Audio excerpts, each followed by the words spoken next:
Hi guys, my name is Dante. So I'm working on this commission right now that I'm happy to be able to make a video about. So let's paint a video game.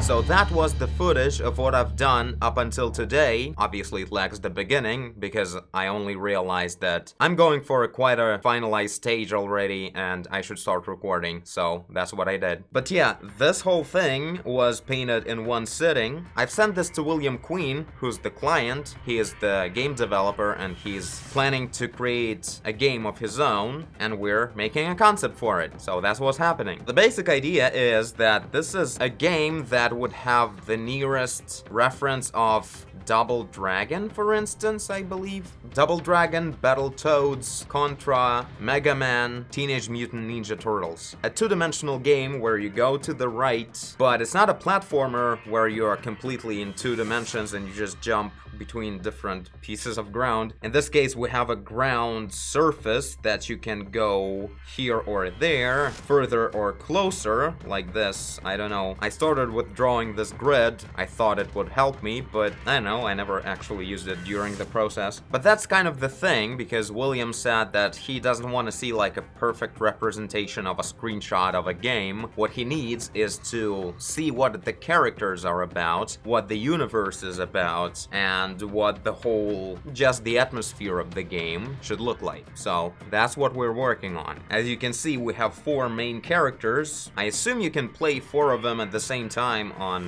network in co-op. And at the right side we can see a giant head, which is a mastermind. This is like, all of this I basically came up with during the painting process. Starting from here, it was a giant head and 4 turds. So yeah, William was talking about that he wants a game with an interesting, colorful universe that combines sci-fi maybe with fantasy and generally works with charismatic, diverse characters as in Guardians of the Galaxy or something like that. Like, they're all interesting and different, and there's some certain flaws to everyone and certain advantages, whatever. Like, they make an interesting, semi-ironic team that kicks everyone's ass.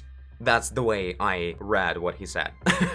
And so the whole thing that I came up with was that there was a perfect future world where humanity completely destroyed natural environment of our planet, but they managed to develop the technology to the point that they managed to just replace nature and grow completely artificial foods and generating their own air and everything, like flying cars, tallest buildings. They have everything, and everything is healthy and basically perfect, even though it's artificial. So it's kind of like a universe where technology completely won over the natural world. And one important thing about this society is that everyone is connected, something that we all go towards right now, right? And at the beginning of the game, aliens attacked this world with their giant spaceships that shot red beams that completely drew all the technology useless, like everything stopped working. And so everyone who's connected, all the amazing technology failed. And on the right we can see the mastermind of these aliens, and he's telling us that the humanity is a horrible plague of the universe and we destroy the natural way of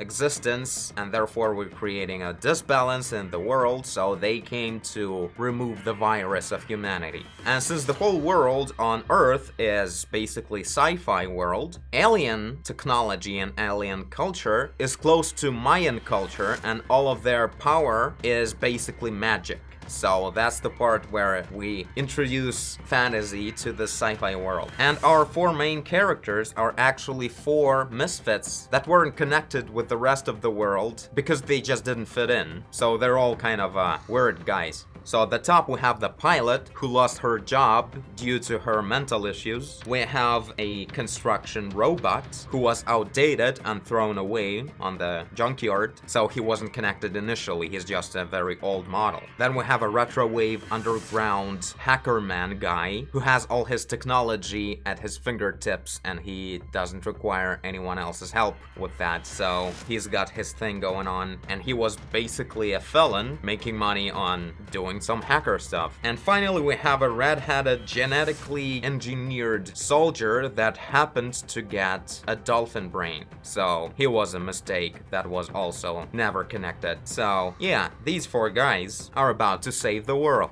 And so generally the game will be close to Cuphead in a way that it will be the boss-based game, or whatever it's called. Mostly you fight bosses. So what I proposed was that all the enemies are some sort of mixture of alien plus gods of different mythologies that we know and love from human history, of all kinds of cultures, but differently interpreted due to the fact that these actual gods came from another planet, like from the space. So there is a mixture of style in there. Greek Medusa, Indian Kali, Egyptian Horus, Persian Manticore, Cthulhu, Poseidon, and maybe witches, dragons, ghosts, angels, and whatever. All that kind of stuff may work in this a bit of a mixture with alien context to them. And right now we have this scene from the beginning of the game, basically, where four characters meet the mastermind, and we see how the whole future world gets destroyed. And William seemed to really like the idea, so basically we got approved here. But he asked to, among just putting more detail into everything, obviously, we should play around more with the stances of the characters and maybe showing some of their abilities more. Maybe we should give all of them a weapon and maybe show how exactly they shoot with what kind of effect. So let's go ahead and do that.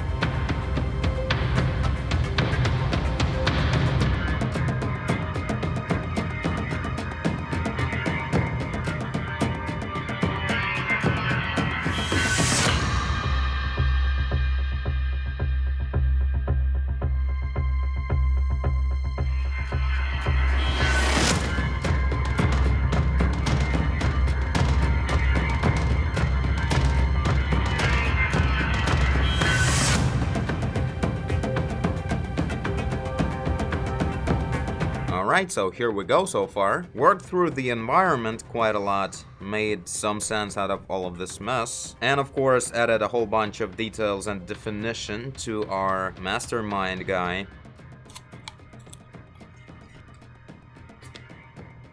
When I eat apples, I eat the whole apple. Nothing to throw away. Very convenient.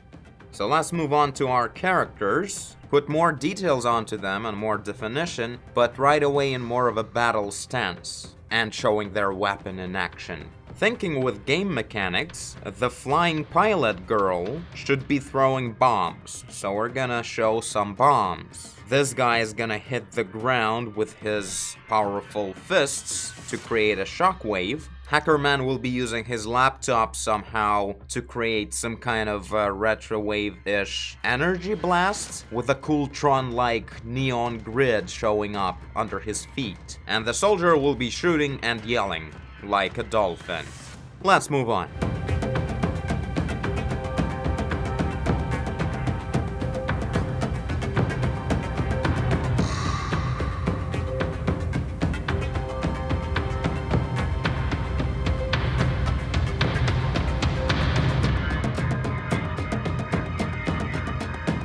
Alright, so here's our soldier guy. Well, he looks a lot more defined and playable in this version than here. He's kinda like a necessary generic shooting guy. I made sure he looks recognizable and interesting enough with his big yellow special vision goggles. The game will be developed with the Unity engine, so I think all the lighting effects will really work out great there. At least from what I know about the Unity engine from the latest videos. Oh yeah, I think it's really cool. Okay, so this guy's done. Now let's do the most mysterious character, the Hacker Man. We should probably come up with a different name. This one is probably copyrighted. So he'll have more of a cool, mysterious pose while using his laptop on some kind of strap. Let's see where it goes.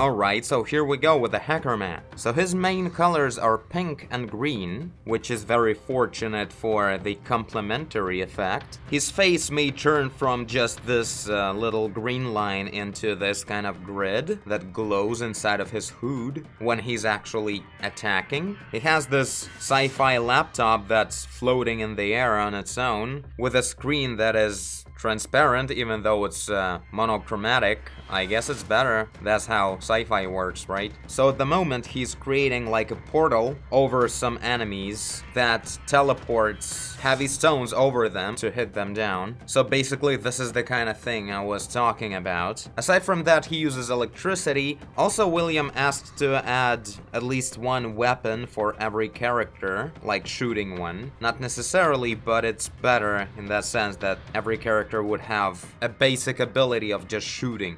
So let's add some kind of small weapon. But yeah, aside from that, Hackerman can control any kind of electronics of the surrounding. He can electrocute. He maybe can glide really fast on this purple grid under his feet to move faster and maybe hit enemies that way as well. So there's really a lot of possibilities. This is just one of the ways to apply this concept. Okay, so let's add the weapon. Where should it be? Well, generally, I mean, it can be in his backpack at this moment, right? But let's actually show it somewhere. Maybe it's hanging on the side of a backpack.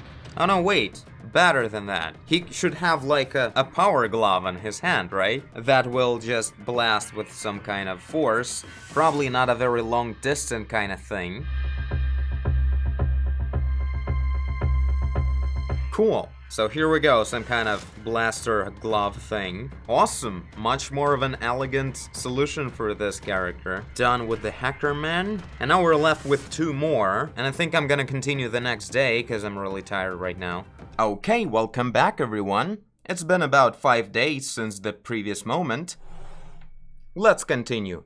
Here we go, we're literally at the same stage, got no feedback whatsoever, Will said everything's awesome, just continue. So, we basically just have to finish our work on the remaining two characters and then maybe do some final touches on everything, but basically we're close to be done. Let's start with positioning the construction robot into the battle pose, and then we'll see what happens.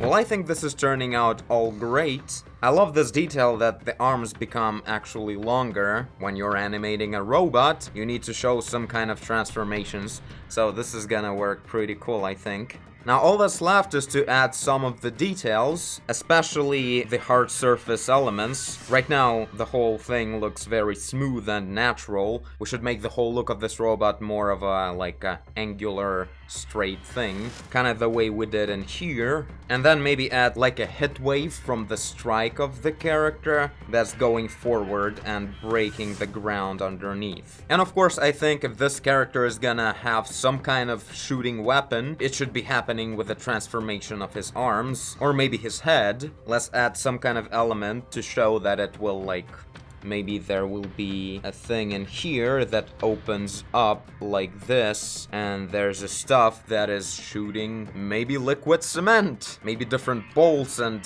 whatever pieces of construction that are really heavy and hit very hard. Or it's a metal cutting laser beam if we want to go a bit more cool. It's probably gonna go a bit more cool, right? Let's continue. But first, I'm gonna hang my laundry. Literally, I heard my washing machine beeping.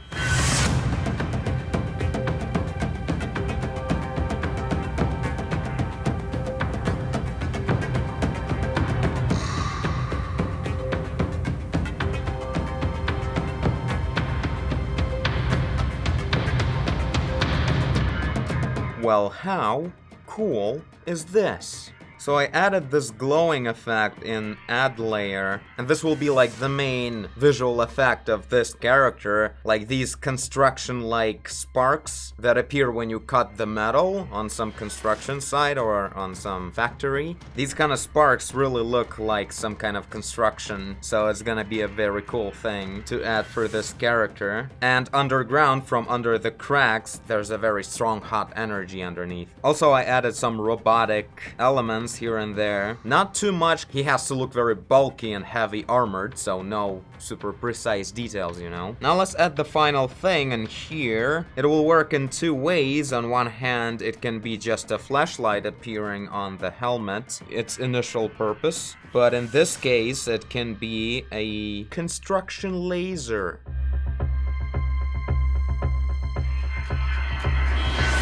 There we go. Now let's move on to our final character, the pilot.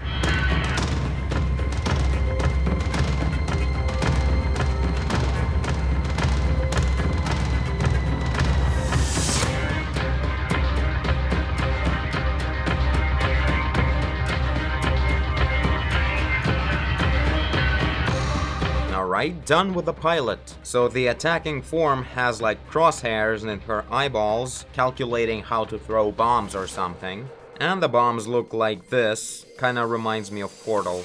Awesome, we're done with all 4 characters. We'll see what William says, but I'm gonna end this episode here, cause mostly we're done with the work. Some minor changes you'll see in the game when it's ready. Tell me guys what you think, and what other abilities or maybe features these 4 characters should have. I'm sure William and I will have a great time reading your ideas, but for now this is it. And I thank you for watching if you did. I guess you did if you're... And I thank you for watching if you did. I guess you did if you're here. Leave a like and subscribe. Tell a friend. Resist. Do whatever you want. And I will see you in the next one. Bye. Oh yeah, I forgot to mention, white gloves means that she may have OCD, like she's afraid of germs. That's kinda cool. I mean, not cool, but you know.